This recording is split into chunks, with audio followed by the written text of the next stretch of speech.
Hello everybody, this is GM Jesse Kraai, and today I'd like to talk about the Greek gift, which is sometimes also called the classical bishop sacrifice. And so what I'm going to do is talk about first just the preconditions and mechanism of this sacrifice. And the thing I really like about this sacrifice is, of all the sacrifices in chess, it's probably the one that occurs the most, and it has a very specific mechanism behind it. And this mechanism really involves a position like this. We take on h7, bishop takes h7, the king has to take back, and then we start just a vicious attack with knight g5 followed by queen h5. And this is so well known to advanced players that they see this kind of sacrifice coming long in advance. So it's something that beginning players in particular really need to pay attention to as one of the facets of middle game and opening play. Okay, so we're going to talk about a number of examples, but I want to talk first a little bit more about this basic structure. So when we take on h7 and we hit him then with knight g5, there's going to be all kinds of particular circumstances, as you can easily imagine. Black's going to have his pieces in certain places, and we're going to have our pieces in certain places. So let's just talk about things that would be nice for us to have.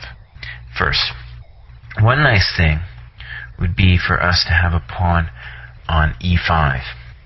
Okay, so for example, when we play bishop h7, king h7, knight g5, and he goes back, say king g8, when we play queen h5, we'd like to stop a knight, for example, say his knight's on d7, from going to f6. So the pawn on e5 stops any piece from coming to f6. Also, when the king starts running after bishop h7, king h7, knight g5, say for to king g6, the pawn on e5 will control f6, and that will be important in our attack. Let's look at another piece that would be useful. It's the bishop on c1, anywhere on that diagonal really. And notice how it controls both g5 and h6. Sometimes, for example, the bishop will protect the knight when it goes to g5. And that's very important. Imagine there's a queen on d8. So we are going to need some protection when our knight goes to g5. Also, the bishop on c1 will make black's king very uncomfortable if it wants to go to g6, or excuse me, to h6 after we play knight g5. The other thing that's very useful in this position is to have a rook on e1. We'll see sometimes the e-file opens up, and other times our rook can do a swing, going from a rook lift from like rook e3 or rook e4, and then over. Okay, so let's move now to our first concrete example. So here's a position that can be considered ideal for white, really. All the preconditions are met for white to make the sacrifice. And so let's take a look at how it would work in some concrete variations. So bishop takes h7, king takes.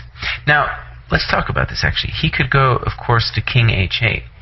Anytime we play the sacrifice, he can go to h8. But he's lost a key defender in this pawn on h7. And if nothing else, we can just go back to anywhere along this diagonal, and next move play knight g5 and queen h5 with a huge attack against the black king. So king h8 would be a huge compromise for black. So generally he's going to take the thing. Knight g5. So let's begin by looking at what happens if he goes back. King g8. If he were to go to h8, it's quite simply just over. Queen h5, check. King g8, queen h7, mate. So if he's going to go back, it's going to have to be to g8. We'll continue with queen h5. And this is kind of the basic idea behind the bishop sacrifice, that we have this mating pattern on h7 available to us. So let's take a look. Really notice that moves like g6 or f6 aren't going to help black. We'll still mate on h7.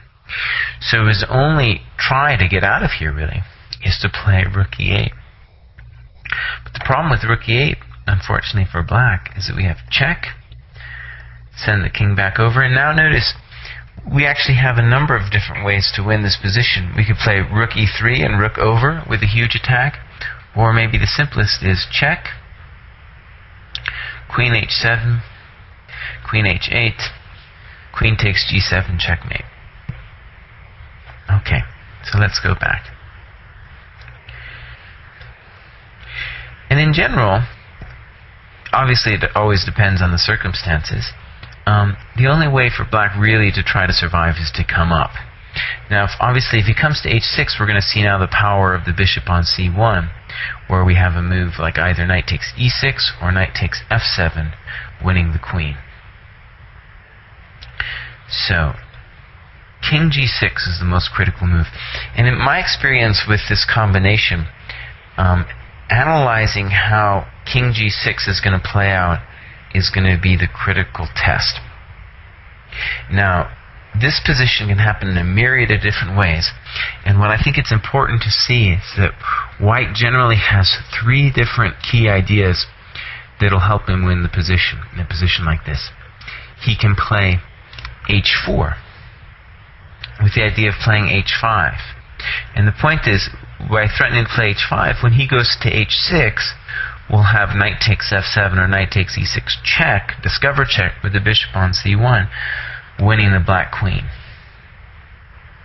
Another key idea is queen g4, intending knight takes e6, discover check. Not only hitting the queen, but also hitting the g7 square. So after knight takes e6, king moves, queen takes g7 is a mate. And this position is so ideal that all of these things are going to work for white. But we'll see positions where it's not going to work. The most elegant, I think, for white in this position is to play queen d3. Now, if, say, either king h6 or king h5, we're going to get a mate, for example, like this. So his only real shot is to play f5. And here we have a nice tactic. Takes, king takes is forced, rook takes e6, checkmate. Okay, so let's look at a slightly different position now. So, in this position, we have the same as before except with the rook on f1. And that's clearly less ideal than the rook on e1, where, like we saw in the last variation, he has potential to open up all along the e-file, and also maybe even to do a rook lift with rook e3 to rook h3. So let's see if it still works. Bishop takes h7, king takes, knight g5, and really, like we saw in the last time, the only way for black to really challenge us here is to play king g6.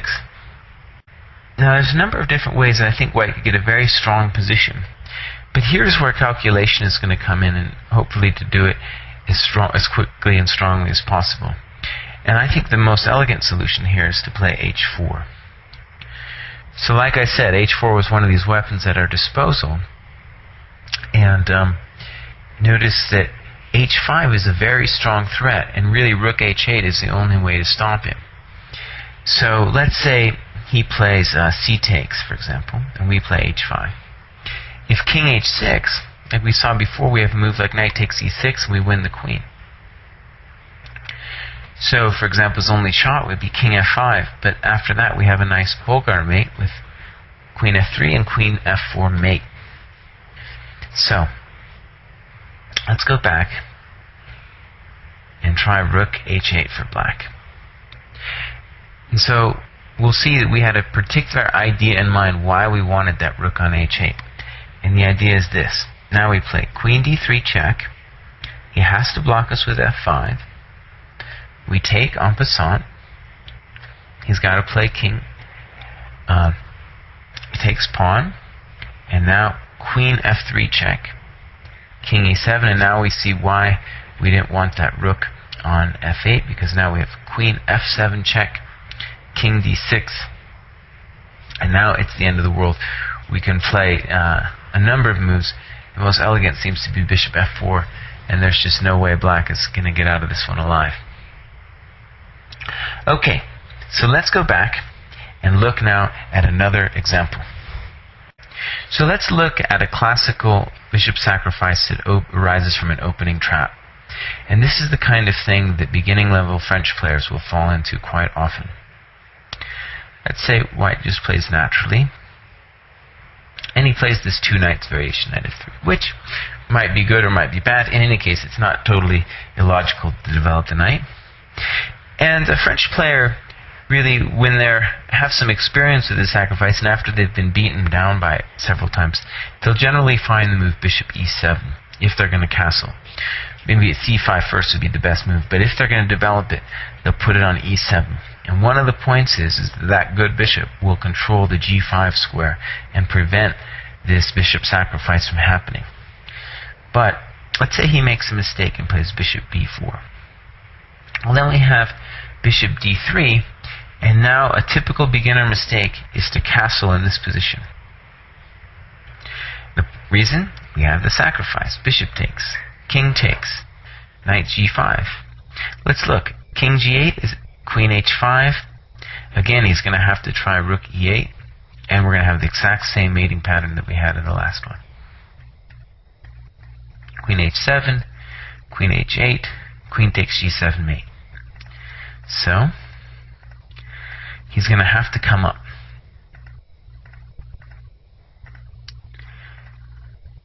King g6, and now h4. And now notice, this is kind of a funny thing, is that even though a rook isn't in the e1 position on h1, it's very strong as well. And now there's absolutely no way for black to stop us from playing h5, at which point he'll have to go to h6 and the game will simply be over. So, let's look now at a different opening variation, one that's designed to play essentially the classic bishop sacrifice.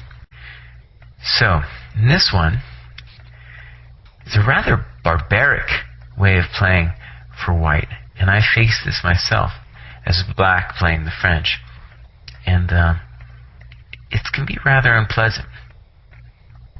Knight df3. So it's this huge, like, barbaric wall of pawns that he's created. He doesn't really care. He doesn't seem to care about his development. But really what he's doing is he's exploiting the fact that in the French, white has a lot of space and power on the king side. And part of that power in the king side is going to arise just from the threat of the bishop sacrifice. So let's look at a level of play here which is actually quite strong, and how this can happen even if black is making good moves. Let's say pawn takes pawn, pawn takes pawn, check. Well, now a good move for white is actually play king f2. It looks ridiculous, but white is saying, I am the master of the king side. Let's take a look. Castles, bishop d3. Okay, so here's our first instance of the threat of the bishop sacrifice. Notice too that the fact that the pawn on f4 is on f4 and breaking the scope of the bishop isn't that big of a deal for the bishop sacrifice, because if you just imagine now, bishop takes h7, king h7, knight g5. If the king does go to h6, we're just going to play f5, pawn f5, and open up that bishop, and there's no way black's going to be able to survive that. So let's say black is a reasonable player and plays bishop e7. Okay, so he's stopping the knight coming to g5. Well, then what white can do is be, again, extremely barbaric and play h4. So it seems like he's neglecting all of his opening precepts of development, but really what he's trying to do is he's trying to develop the rook on h1. And so the idea now is that if you play a move, let's say like knight b6, which seems logical enough for a French player, then what's going to happen to you is we'll still take. King takes, knight g5, and it's the end of the world. The point is that now when you take the knight, my rook is opened, and we have it's basically mate in a couple moves. For example, king g8, queen h5, f6, g6. Queen h8 can't be stopped. And this is a very typical idea in the bishop sacrifice, to use this rook on h1 as the replacement piece for the knight on g5. It's usually the knight and the queen, and with what we're trying to do with h4 is create a new helper for the queen, since black has the defensive piece on e7. Okay, and if he comes up, it's going to be mate very quickly with h5. So let's take a look at how play could go if black plays a little bit more reasonably. Black's best move here, I think, is f6. Makes sense. He's protecting g5 with the pawn, and the rook is beginning to open itself up onto the white king. Let's say knight e2 is a good move. Now you might say to yourself, well, look, doesn't this block the scope of the queen? Well, it does, and that's sad and all, but white really has the idea of carrying out the sacrifice in a very long-term manner. He's aiming for that king, and he's basically, his strategic idea is that black won't be able to hold him back indefinitely. So let's say black plays logically, pawn takes pawn, pawn takes pawn. And here I think black has to be very aware of the dangers in the position. To my mind, black actually should be so afraid of the sacrifice that he should immediately kind of go for broke and play knight takes d4. Which looks silly at first, but the idea is that now, when I crush the white center, this sacrifice is no longer going to be so strong, and of course the white king is open.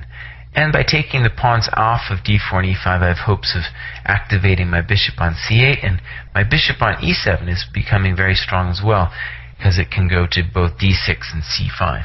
But this is a totally unclear position. White can play this way.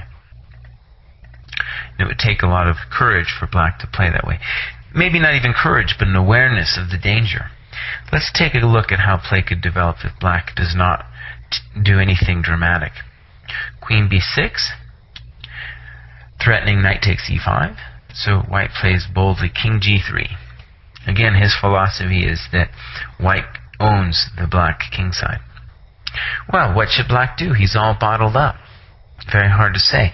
So let's say he plays a5, trying to play a4 and a3 to open his rook.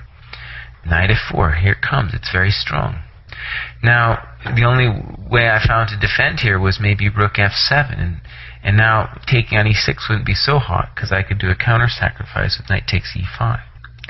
But black thinks he's got it all covered, but here it hits him.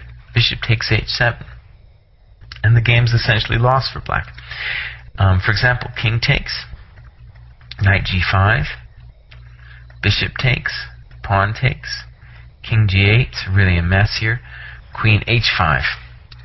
So I'm threatening queen h8, and I'm threatening g6, queen h8, a lot of problems. Let's try rook f5 for black, so he's at least stopping g6.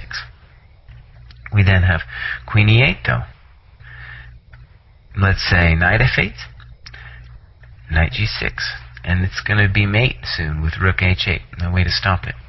Similarly, I think if he plays rook f8, queen e8, rook f8, we can just say check, and the attack, even though he's getting a rook, is just going to continue. For example, knight takes pawn, pawn takes, knight takes, and this is a nightmare.